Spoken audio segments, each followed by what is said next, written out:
So students आज करते हैं पाथ फाइंडर करंट इलेक्ट्रिसिटी के सारे कॉम्प्रिहेंशन को वन गो में। सो फर्स्ट कॉम्प्रिहेंशन है इसमें a conducting balloon of radius A is charged to a potential V naught and held at large height above the Earth's surface. The large height of the balloon from Earth ensures that charge distribution on the surface of balloon remains unaffected by the presence of Earth. Right?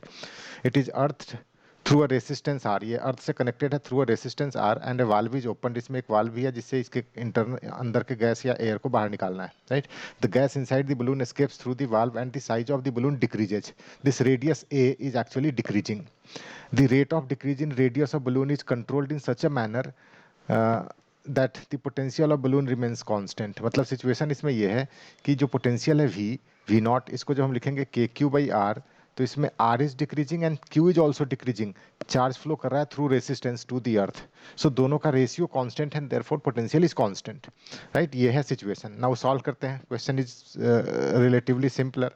तो इसमें देखो first question है time rate at which radius R of the balloon changes is best represented by the expression.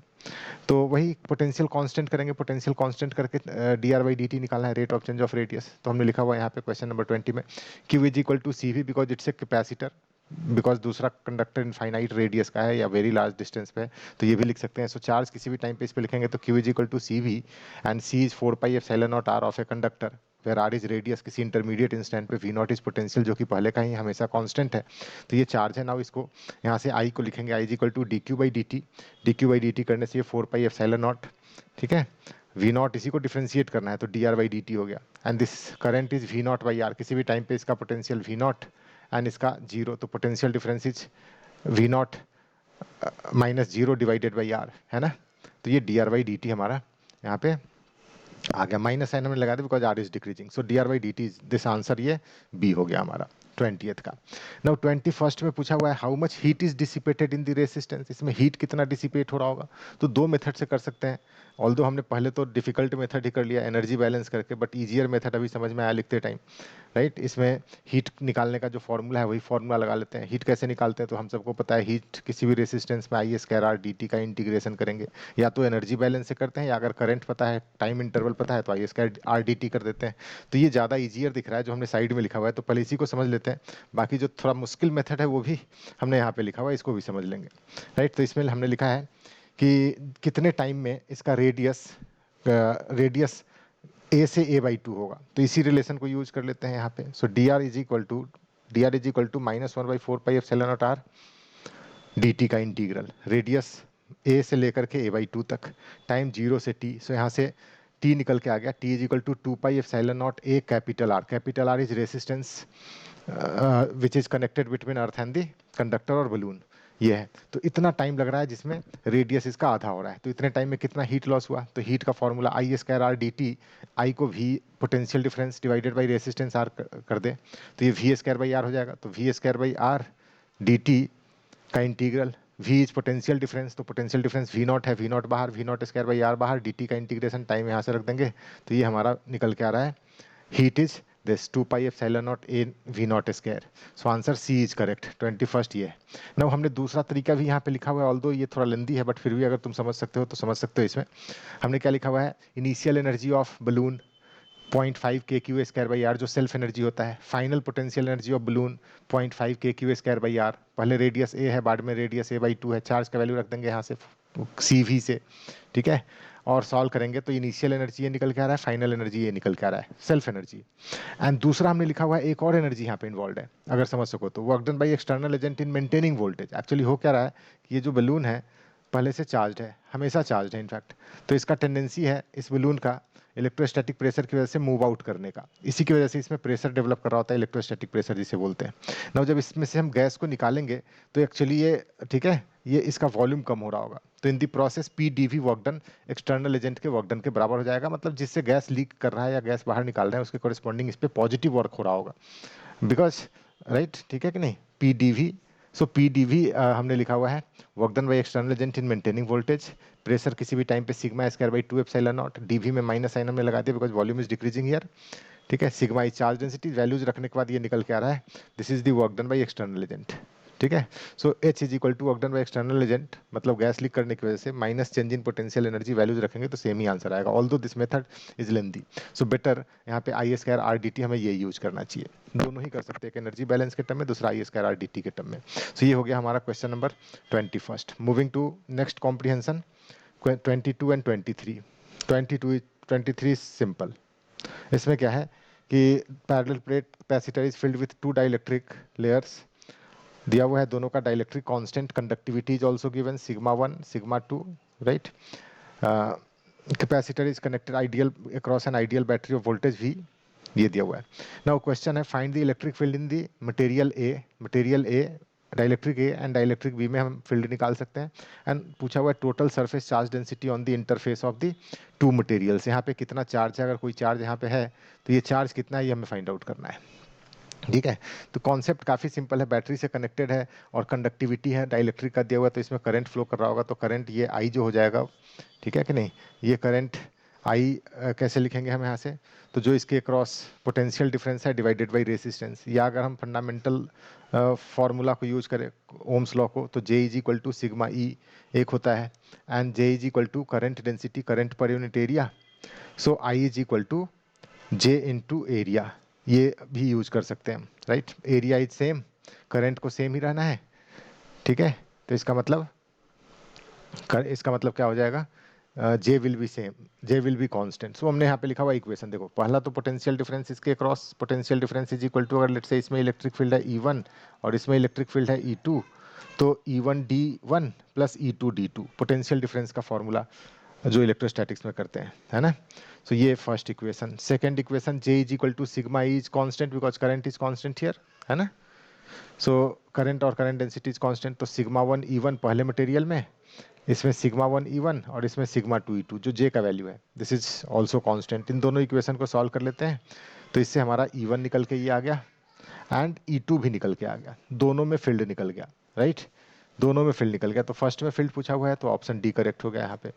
Now next में question में हमें निकालना है कि कितना charge density on the interface of two material, तो ये कैसे निकालेंगे, तो ये जो इंटरफेस है हमारा, ठीक है, इस पे कोई भी चार्ज है तो हमें गॉसियन सरफेस लेंगे, इसको इंक्लूड करता हुआ ऐसे, ये क्लोज्ड गॉसियन सरफेस बॉक्स के शेप का है, यहाँ पे फील्ड एंटर करता हुआ E1 और यहाँ पे फील्ड बाहर की तरफ निकलता हुआ E2, ठीक है। सो दोनों फील्ड अनइक्वल है, इसका मतलब इसके अंदर में चार्ज जरूर इनक्लोज्ड होगा, तो charge enclosed divided by epsilon not is net flux, तो charge enclosed is equal to epsilon not into net flux, कितना हो जाएगा E2 इंटू एरिया, और entering flux is E1 into area, दोनों का डिफरेंस लेना पड़ेगा, एग्जिटिंग फ्लक्स को पॉजिटिव लेकर के, ये गॉस लॉ हमने लिखा हुआ है, तो यहाँ से Q का वैल्यू, ठीक है, E2 E1 यहाँ से रख देते हैं और यहाँ से Q निकाल लेते हैं, सिंप्लीफाई करके हमारा आंसर कुछ ये निकल के आ रहा है जो कि बी करेक्ट है। सो इस तरीके से 23 भी हमारा निकल गया। नेक्स्ट कॉम्प्रिहेंशन पे मूव करते हैं, जो रिलेटिवली ठीक कॉम्प्रिहेंशन है। क्वेश्चन ठीक है ना, इसमें क्वेश्चन नंबर इसमें दिया हुआ है कि दो कंडक्टिंग शेल है R रेडियस का और 3R रेडियस का, और दोनों के बीच में जो स्पेस है एयर है वहाँ पे एक पॉइंट चार्ज Q रखा हुआ है 2R डिस्टेंस पे from the common centre. Now question के हिसाब से दोनों कंडक्टिंग शेल को कनेक्ट करना है एक रेसिस्टेंस से, ठीक है, थ्रू अ स्विच S1 पहले, तो पूछा हुआ है कि कितना हीट लॉस होगा इस रेसिस्टेंस R1 में, एक बार स्टेडी स्टेट अचीव हो गया फिर इसके बाद S2 को क्लोज करके, इसको क्लोज करके R2 से कितना हीट, R2 में कितना हीट डिसिपेट किया, ये सेकेंड क्वेश्चन है। सो ये दो क्वेश्चन है, तो थोड़ा सा फॉर्मूला हीट का तो आई स्क्वायर आर डी टी हम लगाते हैं, उसी को थोड़ा और भी चेंज करते हैं यहाँ पे, ऑल्दो हमने इसको पहले, इससे पहले वाले क्वेश्चन में V square by R D T भी लिखा था, क्योंकि पोटेंशियल डिफरेंस वहाँ पे पता था, या करंट निकाल के आई स्क्वायर आर डी टी हमने लिखा था। अब इसको दूसरे फॉर्म में देख लेते हैं कैसे लिख सकते हैं करंट को, तो आई स्क्वायर आर डी टी का इंटीग्रेशन, आई डी टी को एक साथ कर लेते हैं, आई आर को एक साथ कर लेते हैं, तो I R is V is potential difference across resistance जिसमें हीट निकालना है, तो V is potential difference across resistance and I D T is D Q charge, ठीक है, किसी इंटरमीडिएट इंस्टेंट पे अगर डी क्यू चार्ज पासिंग है तो V डी क्यू का इंटीग्रल अगर हम निकाल लें तो ये हीट निकल जाएगा, तो ये कॉन्सेप्ट यहाँ पे ज़्यादा सुटेबल दिख रहा है, ठीक है। तो नाउ आते हैं, हम क्या करेंगे इनिशियली और फाइनली, ठीक है, मतलब when switch S1 is closed and when switch S1 is opened, इन दोनों ही टाइम पे हम पोटेंशियल डिफरेंस निकाल लेंगे, ठीक है। So final potential difference, initial potential difference हमें पता होगा क्योंकि V का लिमिट लेना है, ठीक है। नाउ इसके बाद डी क्यू चार्ज पास करा करके इंटीग्रेशन कर लेंगे हम लिमिट प्रॉपर लेकर के। सो करते हैं क्वेश्चन को, तो नाउ इसमें पहले क्या है, before means when S1 is opened, S1 क्या है यहाँ पे, ओपनड है। तो इस केस में चार्जेस को देख लें तो इस पे नेट इंड्यूस चार्ज ही आएगा, पहले से कोई चार्ज नहीं तो जीरो चार्ज। ठीक है, इसके इनर सरफेस पे माइनस क्यू चार्ज, क्योंकि अंदर में प्लस क्यू चार्ज यहाँ पे है, तो इस प्लस क्यू की वजह से यहाँ पे माइनस क्यू, और आउटर में प्लस क्यू बिकॉज पहले से इस पे कोई चार्ज है नहीं। तो ये इनिशियल चार्जेज है on the different surfaces of spherical shell. बाद में जब स्विच S1 को क्लोज कर दिया यहाँ पे, ठीक है, फाइनली, आफ्टर का मतलब finally, when S1 is closed up to steady state, ठीक है, अप टू स्टेडी स्टेट की बात कर रहा हूँ, स्टेडी स्टेट तक। So up to steady state हमने मान लिया कि इस अंदर वाले से चार्ज x निकल के इस रेसिस्टेंस के थ्रू फ्लो करके आउटर पे आ रहा है। So x is total charge flowing from inner shell to outer shell. तो अब चार्ज देख लेते हैं, तो अंदर वाले सरफेस पे चार्ज हो जाएगा माइनस एक्स, क्योंकि x निकल गया, पहले से जीरो था, तो इस पे माइनस एक्स। फिर बाहर वाले पे नेट चार्ज कितना होगा, x जो फ्लो करके आ रहा है R1 के थ्रू, तो देखो y into X minus Y, net is this, net is this, net is x only. और ये कैसे हमने निकाला, तो हमने मान लिया कि अंदर वाले सरफेस पे y है, ठीक है, तो बाहर वाले पे उतना ही इंडक्शन से आएगा माइनस वाई, और ये जो फ्लो करके आ रहा है x, ये x बाहर में ही आएगा, तो x माइनस वाई। सो इस तरीके से टोटल चार्ज बाहर में x माइनस वाई, और टोटल चार्ज आउटर सेल पे हो जाएगा x के बराबर ही, है ना। चलो लिख लेते हैं। तो दो इक्वेशन बन रहा है, एक तो इसके मटेरियल से पास करता हुआ, अगर हम गॉसियन सरफेस ले लें तो इस गॉसियन सरफेस से नेट चार्ज इनक्लोज्ड है जीरो, क्योंकि फ्लक्स इससे जीरो है ना, ये फ्लक्स जीरो है, तो नेट चार्ज एनक्लोज जीरो, तो Q plus Y minus X is equal to zero, first equation. Second equation, let say inner shell is A, outer shell is B, तो VA minus VB is equal to zero, because steady state में no current through resistance R1, so VA is equal to VB लिखा है हमने। तो VA is equal to VB में देख लो, एक point का पोटेंशियल इसके अपने चार्ज की वजह से माइनस KX/R, KQ/2R इस चार्ज की वजह से, इस चार्ज की वजह से, प्लस इसके साथ जो इंड्यूस चार्ज है, दोनों को मिला के सेंटर पे लिखेंगे, तो इंड्यूस चार्ज पे का जीरो, केवल Q का बच गया, वही पोटेंशियल होगा इसका, सो KQ/2R। अब आउटर सेल के चार्ज की वजह से लिखना है, तो इसके इनर सरफेस पे y है, तो KY/3R, ठीक है। फिर आउटर सरफेस पे चार्ज है x माइनस वाई, तो KX-y/3R। ये हो गया अंदर वाले शेल का पोटेंशियल। आउटर सेल का पोटेंशियल देखेंगे तो केवल x माइनस वाई चार्ज पे ही डिपेंड करेगा, बिकॉज इसके अंदर गॉसियन सरफेस के अंदर का जो भी चार्ज है उसकी वजह से पोटेंशियल जीरो आ जाएगा, तो लिखने की जरूरत है नहीं। तो KX-y/3R सॉल्व करेंगे, इन दोनों को कट करके यहाँ से इक्वेशन से x और y का वैल्यू रखेंगे, तो x is Q/4, y is -3Q/4। इस तरीके से चार्जेज हमारा आ रहा है, मतलब इस पे फाइनली जो चार्ज आ रहा है, ठीक है, x का वैल्यू रख दे, तो ये फाइनली -Q/4 है, मतलब Q/4 charge is flowing actually through resistance, है ना, Q/4 charge is flowing through resistance R1 from inner shell to outer shell. और इस पे टोटल चार्ज अगर हमसे पूछा जाए तो -x है, मतलब टोटल इज Q/4, जो अंदर से निकल के बाहर में आया वही नेट चार्ज है जो Q/4 फ्लो कर रहा है। तो ये एक पार्ट हो गया। अब किसी इंटरमीडिएट इंस्टेंट पे ये नोट कर लेते हैं, ये हमें लिमिट में यूज करना पड़ेगा, ठीक है कि नहीं, ये लिमिट में हमें यूज करना पड़ेगा। अब इंटरमीडिएट इंस्टेंट पे हमने दिखाया हुआ है सेम डायग्राम में, मान लो कि ये स्मॉल q इससे चार्ज निकल के फ्लो करके आ रहा है, दिस इज क्लोज्ड, तो इससे q फ्लो करके इस पे आया, वही सेम सिचुएशन x के जगह पे स्मॉल q रखा हुआ है। ना वो हम निकालते हैं potential difference between two shell, A is inner shell, B is outer shell. तो वही सेम फॉर्मूला जैसे हमने निकाला था पोटेंशियल इनिशियल फाइनली दोनों का इक्वेट किया हुआ था, अब यहाँ पे डिफरेंस लिया हुआ है, ठीक है कि नहीं। तो रखोगे तो सेम तरीके से जब हम लिखेंगे तो ये बन रहा है हमारा पोटेंशियल डिफरेंस किसी इंटरमीडिएट इंस्टेंट पे when Q charge is flowing through resistance R1, ठीक है। Now heat is equal to potential difference into DQ, अभी डिस्कस किया हमने, पोटेंशियल डिफरेंस यहाँ से रखेंगे, DQ मल्टीप्लाई करेंगे लिमिट 0 से लेके x तक, बिकॉज Q का लिमिट क्या है, Q इज एक्चुअली कितना चार्ज फ्लो कर रहा है, तो Q/4, सो Q/4 0 से x तक रख करके Q/4 रखेंगे, तो हमारा हीट निकल के आ रहा है KQ²/48R। 48R, K का वैल्यू 1/4 पाई एप्सिलॉन नॉट रख दो, तो 48 इंटू 4 1/92 टाइप का कुछ बन रहा है, जो कि ऑप्शन यहाँ पे दिया हुआ है C। So Q²/192 pi epsilon not R K, ठीक है, K का वैल्यू 1/4 पाई एप्सिलॉन नॉट रखने के बाद हमारा आंसर मैच कर रहा है C। नाउ ठीक है, ये हो गया।